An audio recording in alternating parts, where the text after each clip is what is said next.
cum ești în relație cu traderii, cu cei cu care, practic, construiești sistemul de valorificare a produsului. România nu are o bursă care poate influența Euronext-ul, nu are o bursă care, sau nu are puterea să influențeze Euronext-ul, nu are puterea să influențeze Chicago. Și aduc acum pe masă speța subvențiilor. Există o plafonare a subvențiilor în agro? Să acordăm o subvenție în funcție de productivitatea la hectar, în funcție de cât de bine ne facem temele. Cum vezi evoluția agriculturii în următorii 10-20 de ani? Istoricul fermelor noastre este un istoric cu ferme destul de mari, mai ales aici în zona asta. În ultimii 3 ani pot spune că depozitarea de cereale a adus plus valoare. Sortarea mărfii este într-o oarecare măsură o procesare primară. Anii buni vor deveni excepția de la regulă.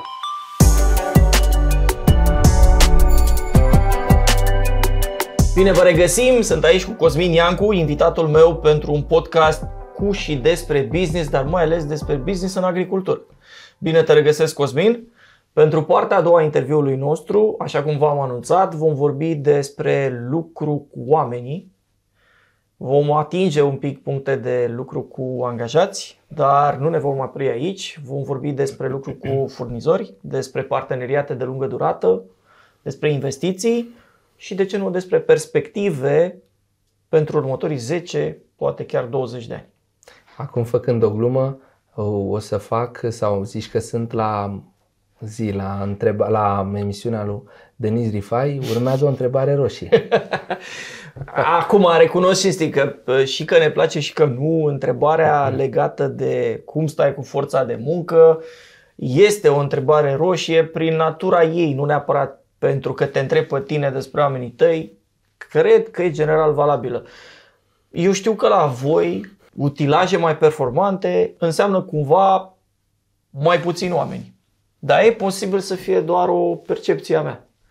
Cum e de fapt? Cât de greu ți e să găsești oameni potriviți cărora nu în ultimul rând să le dai pe mână utilaj de 500.000 de euro? Categoric așa este. Subiectul forță de muncă de multe ori, poate pentru foarte mulți, este un subiect delicat. Acum că discutăm despre mine, pot să mă laud sau nu știu cum să zic, sau pot să discut din perspectiva unei persoane mai degajate, în sensul că ne desfășurăm activitatea cu 5 mecanizatori, sigur avem și personal administrativ, dar munca la câmp se desfășoară cu 5 mecanizatori.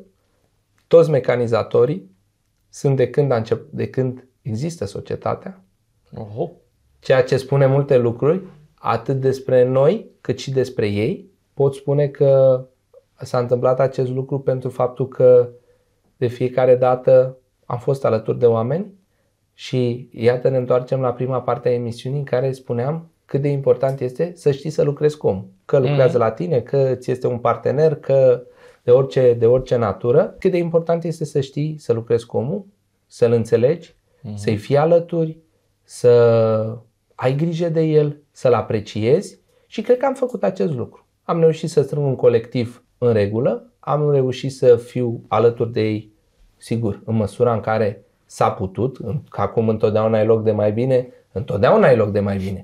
Întotdeauna mi-aș dori să fac producții mai mari, întotdeauna mi-aș dori mai multe chestii și întotdeauna ai loc de mai bine. Același lucru se întâmplă și aici, dar una peste alta, da, ne desfășurăm activitatea în condiții normale. Sigur că tehnica modernă sau tehnologiile, utilajele, care, iată, sunt foarte performante, necesită o forță de muncă mai scăzută.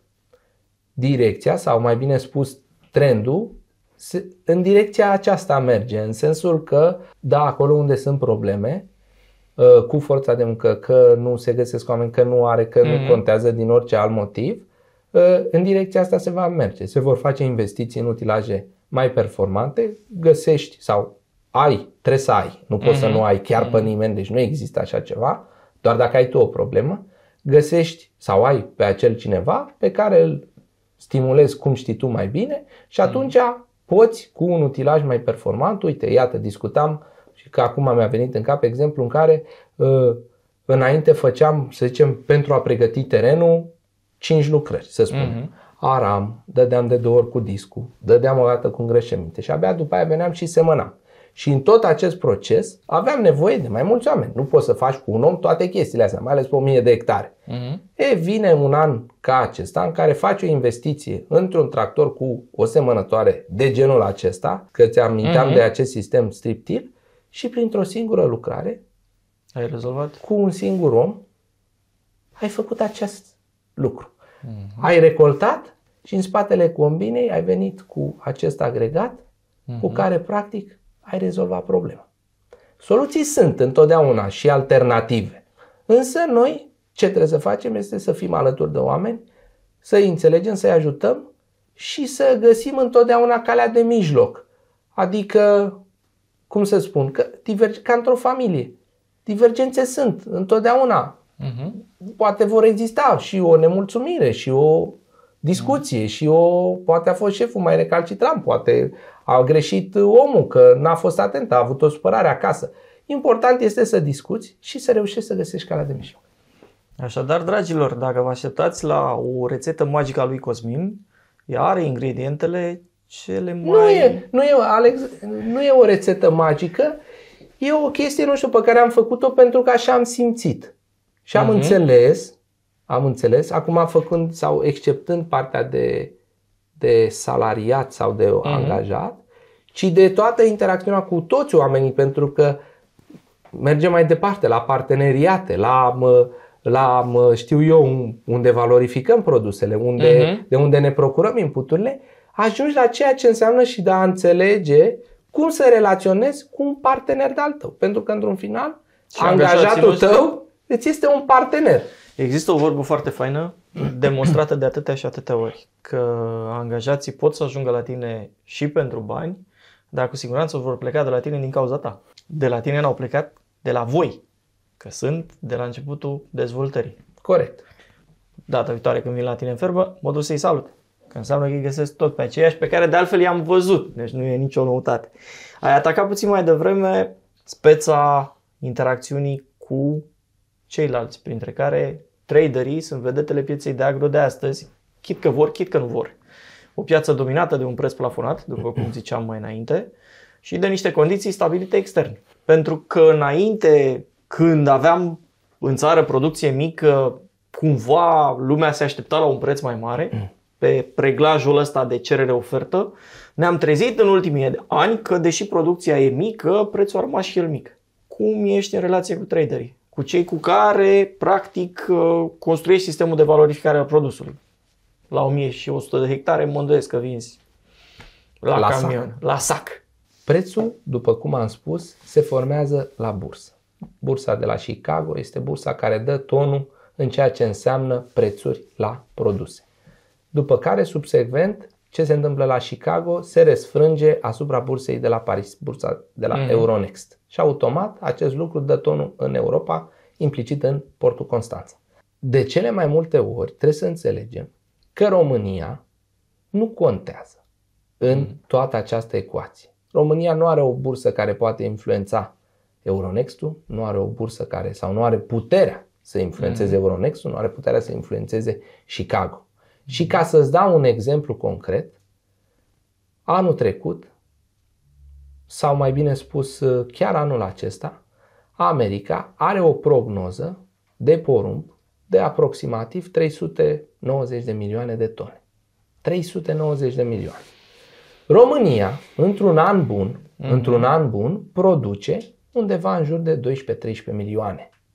Anul acesta, pentru că știm foarte bine ce s-a întâmplat cu seceta, cu evenimentele care au condus ca producția de porumb să fie una foarte scăzută, România va produce undeva în jur de 7 milioane. Ce crezi tu că poate să impacteze 5 milioane dacă americanii fac 390? Și atunci, da, au fost ani în care prețurile sau producțiile au fost scăzute, dar prețurile au fost tot scăzute. Dar au fost și ani în care s-au făcut producții foarte mari și prețurile au fost mari, pentru că ceea ce se întâmplă la nivel global dă tonul, nici de cum ceea ce face România. Vezi ce face întotdeauna America, vezi ceea ce face America Latină, vezi Argentina, vezi Brazilia, suprafețe mari cultivate. Suprafețe mari, Noi întotdeauna nici n-am fost priviți separat ca România, ci ca Uniune Europeană. Și, într-adevăr, când problemele erau generale în toată Uniunea Europeană, atunci da, că vedeai, avem probleme în Uniune și mai scădem că pierde la un pic, la un pic, la un pic. Vezi ce face Rusia, la fel, un titan, vezi ce face China.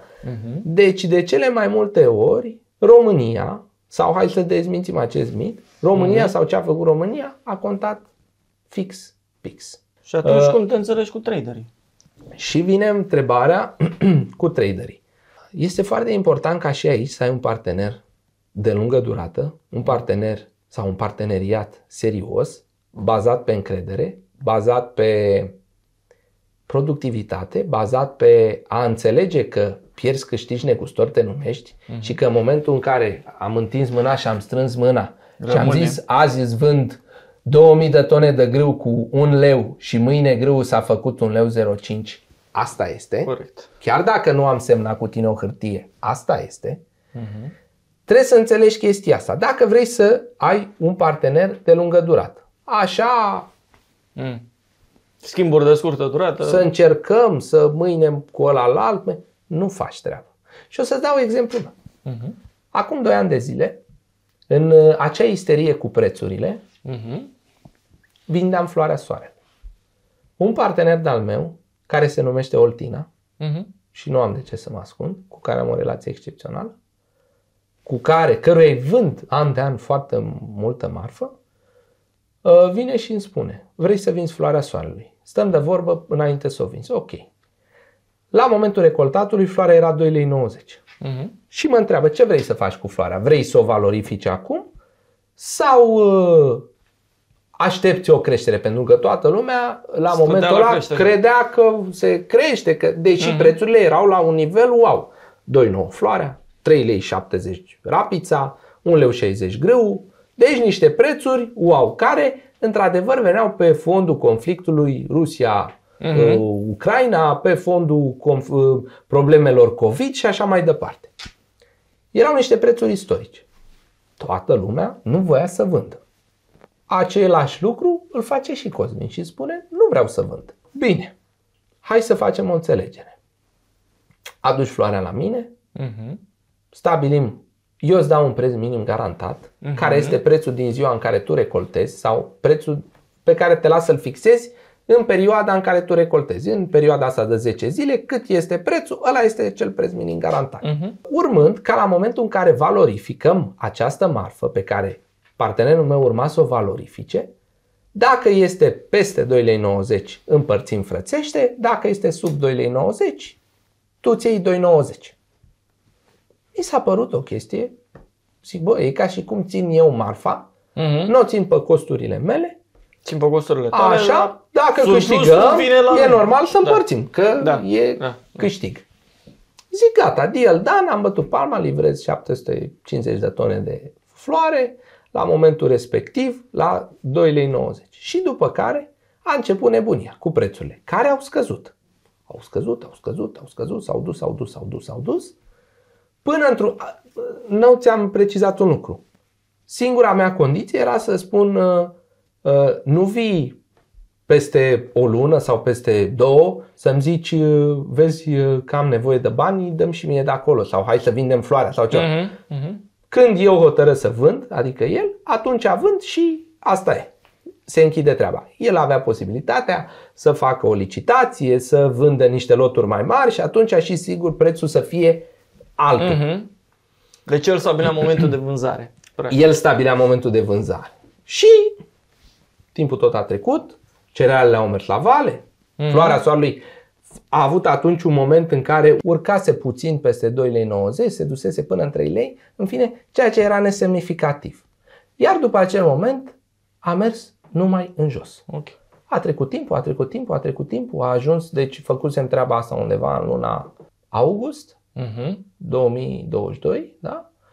A trecut anul, am intrat în 2023, a trecut, să zicem, februarie, martie, aprilie, mai, ne apropiam de noua recoltă și prețul la floarea soarelui ajunsese undeva în jur la 1,90 lei. În momentul în care m-am dus să discut cu partenerul meu pentru a găsi o variantă să închidem, prețul de valorificare a florii soarelui la momentul respectiv era 1,90 lei. 2,90 lei minus 1,90 lei însemna 1 leu.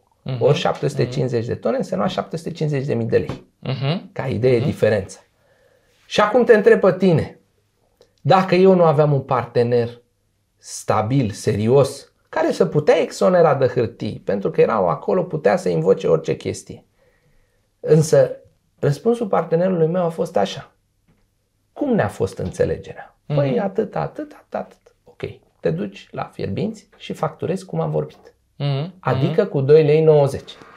Și acum te întreb, dacă eu aveam un parteneriat de o mică afacere sau de, știu eu, nu știu, fugitiv, ce crezi că reușeam? Mai îmi luam eu banii ăia vreodată? Probabil am fi stat acum la discuții și am fi discutat despre ia uite ce am pățit. Ia uite ce bine a ieșit.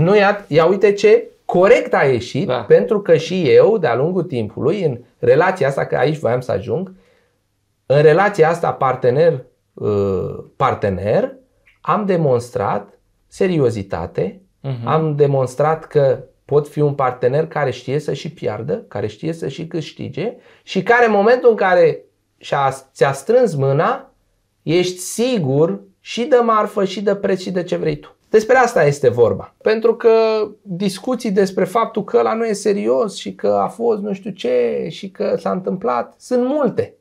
Dar important este să reușești să găsești o conexiune și cu omul, pentru că aici este și despre chimie, despre chimia dintre oameni, despre chimia de a înțelege cum să faci acest parteneriat și despre a avea și puțin noroc. Că tot a venit vorba de parteneriate, hai să discutăm de un alt parteneriat pe care voi în Agro îl aveți îndeosebi mai important decât noi ceilalți cu statul român. Și aduc acum pe masă speța subvențiilor. Există o plafonare a subvențiilor în Agro? Plafonarea subvențiilor este un subiect care a fost vehiculat. La un moment dat se discuta despre faptul că fermele, indiferent de dimensiunea lor, vor primi undeva în jur de maxim 50.000 de euro. Era o știre, s-a tot discutat, era un zvon care venea de la Comisia Europeană pentru că, da, profilul fermelor europene este profilul fermelor mici, de până în 200-300 de hectare. Și atunci, întotdeauna la aceste ferme, în Europa o fermă la 200-300 de hectare este mare, este foarte mare deja. Și atunci acel 200 de hectare întotdeauna se încadra în 50.000 de euro. Și nu avea altceva să se întâmple decât să ne afecteze pe noi, pe oropsiții unii, care ar fi avut de suferit, pentru că asta este istoricul fermelor noastre, este un istoric cu ferme destul de mari, mai ales aici în zona asta. Ceea ce nu este niciun fel etic, nu este niciun fel normal. Eu lucrez 200 de hectare, tu lucrezi 1000 de hectare și luăm aceiași bani. Păi cum facem? Cum e aia subvenție? Cum e corectă? Dar de ce nu facem o subvenție, să acordăm o subvenție în funcție de productivitatea la hectar, în funcție de cât de bine ne facem temele? Sigur, aici, exonerând situațiile în care vremea este împotriva, să spunem, firii, se întâmplă niște chestii și nu reușesc să obții niște producții din pricina vremii. Dar de ce să nu facem o subvenție prin care să-i stimulăm pe oameni să producă mai bine, să producă mai sănătos, să producă mai curat, să producă cu grijă mai mare față de mediu? Așa să doar plafonăm și să zicem că așa? Oricum noi suntem plafonați față de ceea ce se întâmplă la nivelul Uniunii Europene. Cuantumul subvenției la hectar în România este undeva în jur de 180 de euro.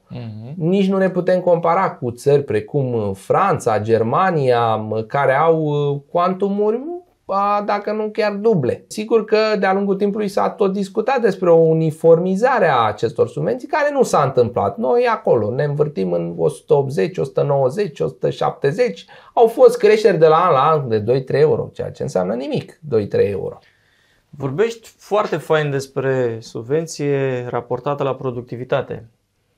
Dar nu pot să nu te întreb cum facem noi să facem din această idee a ta, o idee valabilă și din punct de vedere legislativ, în România noastră, în care dictonul să dăm să ajungă la toată lumea este împământenit de mult mai mult decât din perioada comunismului. În ce măsură e asta o temă legislativă pertinentă și ce alte, pe lângă cele pe care le-ai amintit, pentru că ai menționat legea arendei, printre ele, ce alte teme ar mai fi de interes pentru a trece la nivel de studiu și a fi transformate în suport legislativ coerent și corect pentru voi?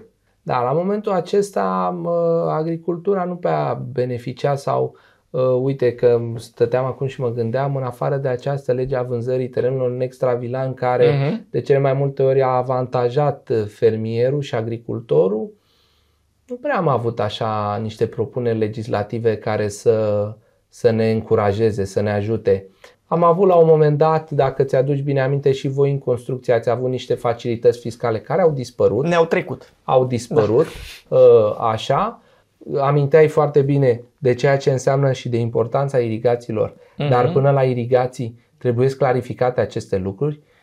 Vezi ce se întâmplă cu comasarea terenurilor, pentru că gradul de comasare în România este unul foarte scăzut, în sensul că terenurile se lucrează fărâmițat, se lucrează pe porțiuni destul de mici și este păcat că întotdeauna s-a demonstrat că agricultura practicată pe peticuțe nu se compară cu agricultura practicată la tarla. Costuri mai mari, randament mai mici. Exact, cheltuieli mai mari, deși aici e o problemă foarte importantă. Una dintre cele mai importante probleme care se tot încearcă a se rezolva, unde sigur poate sunt niște interese chiar și politice și de aceea nu se dorește a se rezolva, este legea arendei. Trebuie să existe o lege a arendei care să îi dea o siguranță investitorului în agricultură. Ea și această lege nu impactează sub nicio formă regimul juridic al proprietății, exclus așa ceva, dar îmi conferă mie o siguranță să mă duc să fac acel puț, să mă duc să fac o achiziție de un anumit utilaj, să am o predictibilitate. Când mă duc la bancă să mă împrumut, cum am făcut-o de-a lungul timpului, să știe omul ăla pe ce-mi dă bani. Să-mi zică, păi, prietene, pe ce să-ți dau eu ție banii dacă ție mâine ăștia îți pleacă cu terenul? Păi uite, am un contract de un an. O parte nu am, o parte, înțelegi? Și atunci ai nevoie de această predictibilitate. Deci, probleme așa poate tot găsim, dar astea sunt cele mai arzătoare la momentul de față. Am înțeles. Deci, legea arendei. Legea arendei. Legislație privind partea de irigații. Da. Care să însemne de fapt investiții în construirea de sisteme sau revitalizarea sistemelor de irigații. Corect. Și, nu în ultimul rând, partea cu care de fapt am și început sugestia asta, și anume legislație privind uniformizarea subvențiilor. Uniformizarea, acum vezi, uniformizarea subvențiilor la nivel european. Uite, îți mai spun o chestie. România este singura țară care impozitează subvențiile. Deci eu încasez subvenție care intră în alcătuirea cifrei mele de afaceri, influențează automat profitul și automat mi este impozitată. Și acest lucru este un lucru care se întâmplă numai în România. Lucrurile vin de la nivel european, dar mai sunt probleme și hibe și aici. Uite și o altă speță care merită adresată. E drept că am vorbit de multe lucruri astăzi și data trecută și cu toate astea simt că mai sunt de vorbit. Sunt multe lucruri care merită vorbite, mai ales când business-ul are o vechime de mai mult de 30 de ani și 3 generații. Dacă ar fi să ne uităm în urmă, dacă ar fi să te uiți așa cu papucile lui Cosmin de acum în urmă, e vreo decizie pe care n-ai luat-o, o investiție pe care n-ai făcut-o la momentul ei și acum cumva o regreți? Da, aș putea spune. Am făcut-o, dar poate puteam să o fac mai din timp și ar fi fost mai bine. Dar hai să o luăm cu începutul. Principiul acestei afacerii noastre de familie, a fost ca dezvoltarea să fie una liniară, pas cu pas, pași mici și siguri. fără să ne aruncăm la credite, fără să ne aruncăm la împrumuturi care să pericliteze siguranța afacerii și care într-un final, iată, într-un an din acesta dificil, să nu-ți dea nicio gură de oxigen, să știi pe unde scot cămașa. Și am încercat, chiar dacă puteam să fiu poate mai dotat tehnic, poate cu mai mult teren, poate cu mai mult teren în proprietate, poate cu mai multe alte chestii, am evitat-o de teama de a intra în datorii și de a avea o siguranță dată de faptul că atunci când mă duc seara acasă și pun capul pe pernă, știu că mâine nu o să găsesc la poartă pe ăla de la bancă, pe ăla de la inputuri, pe ăla de la leasing, care să zică, băi, dăm banii, pur și simplu, că într-un final aici ajungi. Nu poți să plătești că n-a plouat, că nu s-a făcut, nu interesează pe nimeni. Tu crezi că băncile sau furnizorii acum, că s-a creat un pic isteria asta, crezi că vor ierta pe aceia care nu vor plăti? N-am niciun dubiu că nu. Nu se va întâmpla chestia asta. Deci nici furnizorii de inputuri, pentru că nu pot susține chestia asta. Una este un partener care mă susține pe mine și pe tine anul ăsta, că suntem într-o situație excepțională și că lucrăm de atâta timp și că asta e, trebuie să-i ajutăm. Dar una e când trebuie să susțină o întreagă industrie, că nu poate să facă acest lucru. Și atunci, rând pe rând, vom asista la executări. Bun. Și atunci, pentru că, sau în virtutea acestui lucru, de a nu mă arunca cu capul înainte, de a nu face investiții mari sau investiții nechibzuite, care puteau să fie acoperite sau nu, am luat decizia sau am evitat, iată, construirea unui spațiu de depozitare, pe care astăzi l-am. Astăzi pot spune că pot depozita undeva în jur de 10.000 de tone cu ce aveam eu și cu ce mi-ai făcut tu, în niște condiții super în regulă. Niște condiții care îmi asigură o lejeritate în a-mi negocia contractele cu, iată, diversi parteneri. Noi cred că am încheiat și utilizez spațiile, deci cred că suntem la al 3-lea an și în ultimii 3 ani pot spune că depozitarea de cereale a adus plus valoare. Faptul că nu am mai fost constrâns să vând în perioadele de campanie, în perioadele de recoltare, când există o presiune mare pe logistică, când există o presiune foarte mare sau nu o presiune, ci un moment în care anumiți traderi beneficiază de faptul că este marfă multă care trebuie vândută și atunci automat ai multă marfă, prețul scade. Am evitat acest lucru prin faptul că reușesc să-mi pun marfa la adăpost, reușesc să mi-o așez pe căprării, pe calități și practic să-i dau o valoare adăugată.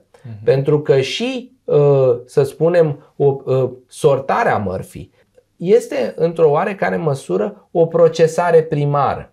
În sensul că una e să-mi vând din câmp un grâu care, da, este de panificație și merge la un preț de panificație, și una e să mi-l așez în magazie, să știu, uite cum sunt în momentul de față, că am un grâu de panificație care s-a mai așezat, dar are 19 proteină, are 400 W umed, adică are niște indici wow, pe care dacă în campanie acel grâu reușeam să-l vând, să zicem, cu 90 de bani pentru că era de panificație, iar acel băiat deștept care îl lua și îl punea într-un colț de magazie și îl vindea mai târziu la o moară, când știa că moara are nevoie, acel lucru îl fac eu și astăzi vând acel grâu cu 1,25 lei. Și iată cum, puțin de acolo, reușesc să-mi amortizez banii pe care ți-i-am dat. Eu îți mulțumesc frumos pentru că, dincolo de faptul că ați avut încredere să investiți alături de noi și să ne încredințați construcția a 2 magazii, ceea ce tocmai mi-ai spus în ultimele câteva minute, este cea mai faină demonstrație că lucrurile făcute cu cap și la timpul lor îți aduc randament. Plus valoare, corect. Pentru că mentalul colectiv zice că dacă urmărești, aici e un mare asterix de făcut. Când cineva urmărește profituri mari, rentabilitatea asta a investiției într-o hală de depozitare sau în spațiu de depozitare este mult mai mică decât în alți ani. Dar este aceeași poveste care se întâmpla în imobiliare acum 20 de ani. Când lumea care a intrat atunci în imobiliare făcea profituri de 100% sau de 300% în interval foarte scurt. Evident că piața, odată ce se maturizează, toate profiturile alea făcute de peste noapte de către oricine dispar de pe radar. Dar asta nu înseamnă că atunci când faci lucrurile cu cap, nu poți să-ți rentabilizezi investiția. Pentru că toată lumea știe că grâu e 90 de bani. Nu știu câtă lume știe că poți să vinzi cu cap același sortiment de grâu pe care îl depozitezi și ai grijă de el cu 1,25. Sumele poate nu par, pentru cine nu e avizat, de la 90 de bani la 1,25, poate nu pare mare lucru. Dar la niște tone, niște sute de tone, niște mii de tone, pe un praf ca ăsta, și la praf mă refer metaforic, lucrurile se schimbă. Așa că mulțumesc dublu. Odată că ați avut încredere în noi și Doamne ajută, poate găsim loc să mai facem și alte investiții când va veni vremea. Și doi, pentru că ai arătat succint cum se face și depozitarea și cum poți să-ți rentabilizezi investiția într-o hală sau într-un spațiu de depozitare, că e hală, că e siloz, cum o fi el.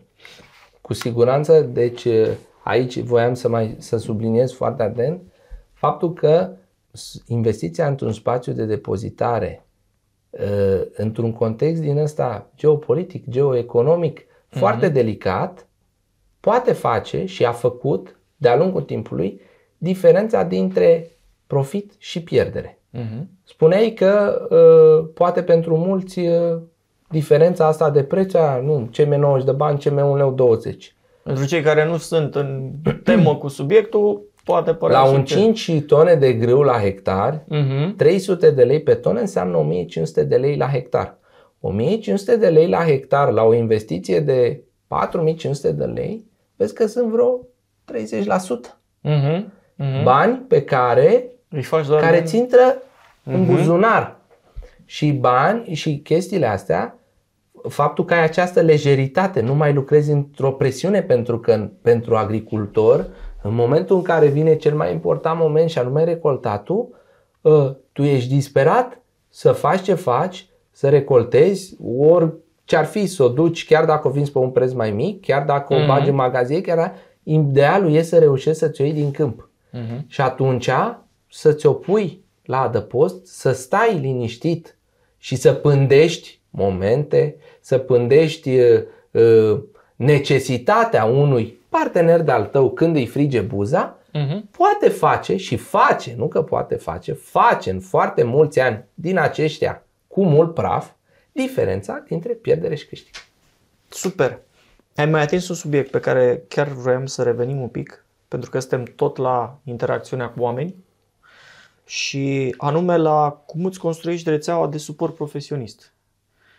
Știm deja că business de familie de 30 de ani a însemnat și cunoștințe care s-au transferat din tată în fiu. De la bunic, la tată, la tine acum și poate când o fi momentul către copiii tăi. Mai departe. Știm în același timp că ești un consumator avid de informație, ca să te numesc așa, pentru că doctorat. Știm că îți place să te informezi nu doar din sursele astea, spunem dacă în rețeaua ta de suport există și mentori sau sfătuitori și cum arată interacțiunea cu ei, cum lucrezi tu. Îți spuneam mai devreme că nu ai cum să fii bun la toate. Nu poți să le știi pe toate. Mai ales într-un domeniu ca acesta în care lucrurile se întâmplă cu o dinamică fantastică. Apar tehnologii noi, apar probleme noi, apar probleme de piață noi și atunci trebuie, într-o oarecare măsură, să te înconjori de oameni care se pricep. Și de multe ori, când oscilezi în a lua o decizie, să ai la îndemână acel prieten, acel mentor, acel, cum vrei tu să-i spui, om, pe care îl suni și îți dă o siguranță că ceea ce faci bine sau că te poate trage de mânecă să-ți spună că ești pe o pistă greșită sau că el vede altfel. Și da, în agricultură, cred că am mai spus-o, dar o spun cu riscul de a mă repeta, este despre a ști să furi meserie. Pe lângă cunoștințele acumulate la școală, la master, la licență, la doctorat, la ce vrei tu, trebuie să știi să furi meserie. Și eu am făcut acest lucru.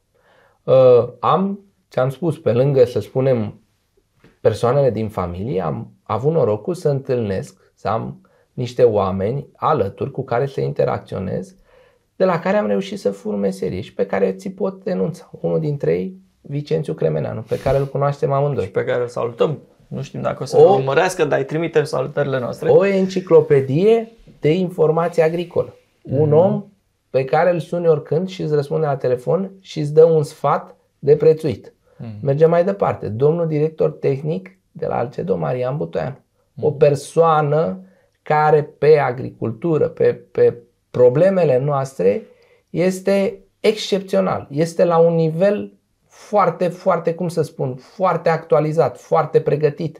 A avut și a întâlnit atâtea spețe în care direcțiile pe care ți le dă sunt unele de la care nu ai cum să te abați. Și atunci îți spuneam, uite, mai am momente în care, nu știu, am o ezitare în a face un tratament la o cultură sau am o dilemă, uite, am chestia asta, vreau să fac treaba asta.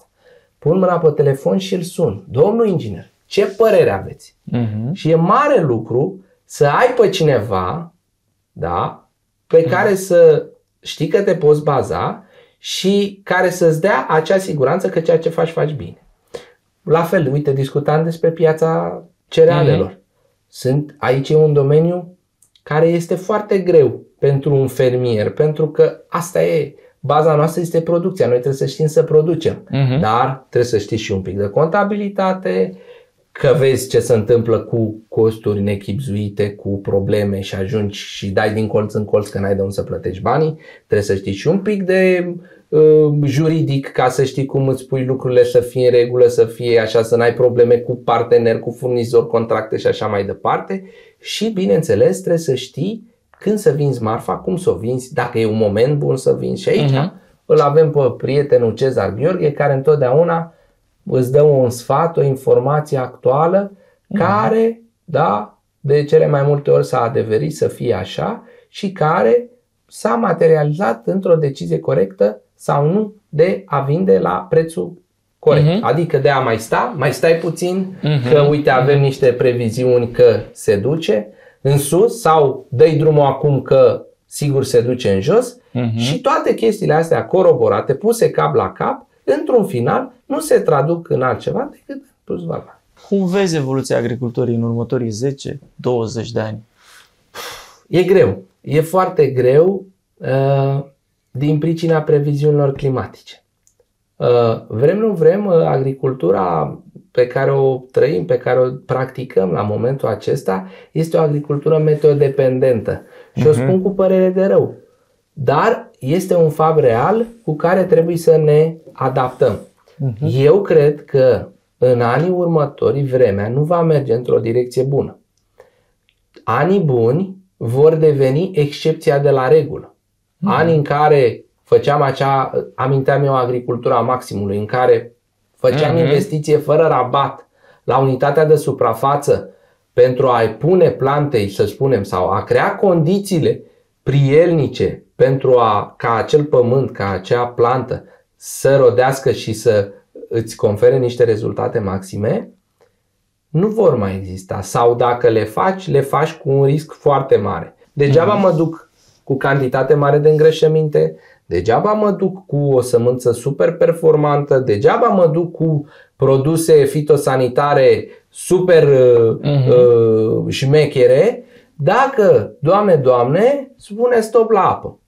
Și spuneam până mai ceva ani că, dom'le, înainte nu aveam bani, nu aveam cum să spun, cunoștință de ce este bine și ce este rău, nu aveam dotare tehnică, nu aveam genetică, nu aveam toate astea, dar aveam apă și făceam. Și aveam niște costuri mai mici, nu făceam niște producții mari, dar pe niște costuri mici făceam profit. Au fost niște ani în care am beneficiat din plin de toate astea, s-au făcut bani frumoși în agricultură, dar acum vin niște ani care vor fi destul de mulți, în care va trebui să înțelegem, să facem cu puținul pe care îl avem, cu investiții mici, cu pași mici. Dacă condițiile climatice o impun, nu ne ducem, nu facem investiții, nu ne aruncăm, pentru că ele nu se vor vedea. Și atunci trebuie să încercăm să gestionăm cât mai bine costurile, să fim zgârciți, Să fim zgârciți cu ceea ce înseamnă aplicarea sau aplicarea unor tehnologii, astfel încât pe fondul unor producții mai scăzute să reușim să avem o marjă de profit mică. Profiturile în agricultură vor fi mici. Nu vor mai exista acele marje, cum spuneai, 200%, 300% și așa mai departe. Aici va trebui să încercăm să lucrăm. Marje mici, sigure, profituri mici, predictibile, investiții mai ușor, așa, dar și făcute cu cap. Și investițiile pe care le facem, să le facem ca o siguranță de a mai aduce ceva în plus. Nu investiții, să zicem, poate în utilaje ultramoderne, foarte costisitoare, care dacă nu te ajută, dacă vremea nu te ajută, nu ai de unde să le amortizezi. Deci lucrurile trebuie făcute nu diferit de cum au fost făcute până acum, sau nu cu mult diferit de cum le-am făcut noi până acum, și anume cu pași mici, ușori și siguri. Super! În încheiere aș vrea să te rog, pentru că sintagma asta tânăr fermier stă lângă tine de niște ani și în curând o să fiu tânăr bătrân fermier. Curând cred că o să depășești momentul, dar cât încă ești tânăr fermier și ești tânăr fermier expozant al unei familii de fermieri care face business în agro de peste 30 de ani, o să te rog, Cosmin, să le transmiți un mesaj tinerilor fermieri care poate sunt un pic mai la început de drum decât tine și să le spui de ce focusul lor ar trebui să fie în continuare în acest tip de business și ce să-i mâne în luptă din perspectiva ta.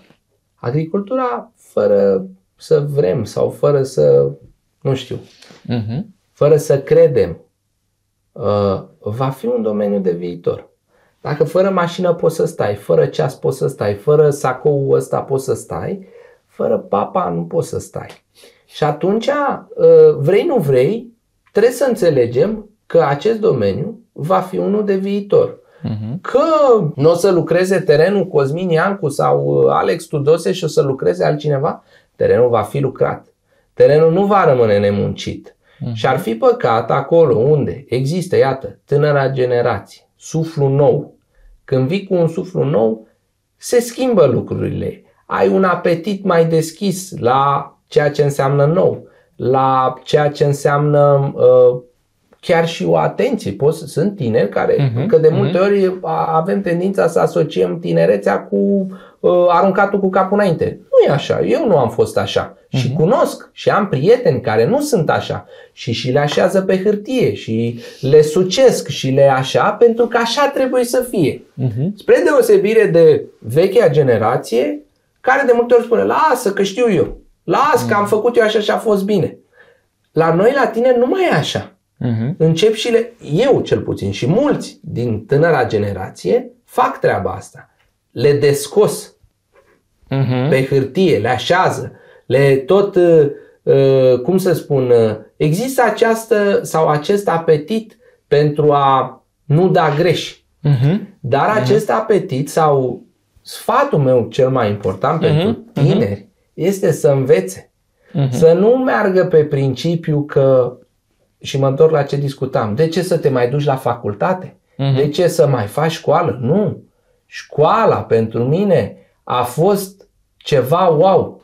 A fost grozav să reușesc să înțeleg științific ce vedeam rudimentar în câmp. Da, vedeam crește grâul. Dar la facultate înțelegeam ce procese științifice se întâmplau acolo, ce însemna să treci dintr-o fază într-alta. Este wow să reușești să ți le explici așa. Așa că tineri fermieri, tineri practicanți ai agriculturii, pentru că agricultura nu este numai despre a fi fermier. În agricultură poți face carieră foarte bună. S-au dezvoltat atâtea companii, toți acești furnizori de inputuri, toți acești trader, toți acești au nevoie de oameni. Și când ești bun, ești pe meserie, vei fi căutat. Vei fi căutat, nu trebuie să faci nimic. Vei fi căutat și atunci o să vezi și o să înțelegi că pentru faptul că ai învățat și că ești bun, acest lucru ți se întoarce, poate chiar înzecit și însutit. Deci sfatul meu e simplu. Învață și fii bun. Încearcă să captezi cât mai multă informație. Că-i bună, că-i proastă, captează-o, trece-o prin propriul filtru și vei ști. La un moment dat, mi-a spus mie unul ceva cândva și s-ar putea să te ajute. Dar asta înseamnă să ai apetit pentru a învăța, să fii deschis către nou și tânăra generație este, și să ai dorința de a face treabă într-un domeniu care, repet, nu este pentru toată lumea și nu este unul ușor. Mulțumesc, Cosmin Iancu, dragilor, domnilor, doamnelor, că mă simt ca la un studio veritabil de televiziune, pentru că așa a fost informația astăzi, în aceste 2 episoade, și astăzi și data trecută am avut informație de calitate. Mă simt pur și simplu martorul nu doar al unui interviu, ci al unei familii care evoluează în agricultură de peste 30 de ani. Și cu Cosmin alături sunt sigur că agricultura e pe mâini bune și noi o să avem mâncare pe masă și asta știu că e de înțeles pentru cei care urmăresc evoluția agriculturii în România. Mulțumesc, Cosmin, sper ca tinerii fermieri să iau un exemplu de la tine și dacă nu fac asta, măcar să vadă dacă ce spui tu e pe bune. Pentru că noi avem o vorbă în zona antreprenorială, nu mă crede pe cuvânt, n-ai decât să testezi singur. Corect. Și dacă vor testa, sunt sigur că va rămâne informație valabilă aici și sunt convins că generațiile care vor veni, nu doar în agricultură, în construcții și în toate celelalte, vor avea de învățat atâta vreme cât vor aplica, să zicem așa, rețeta Cosmin Iancu. Învață, aplică, construiește și rămâi în joc. Și fii serios. Și fii serios. Corect. Mulți ani fain! A fost o plăcere să povestim și în fața microfoanelor și a camerelor de la vederi. Spor în toate, dragilor! Mulțumim! Succes!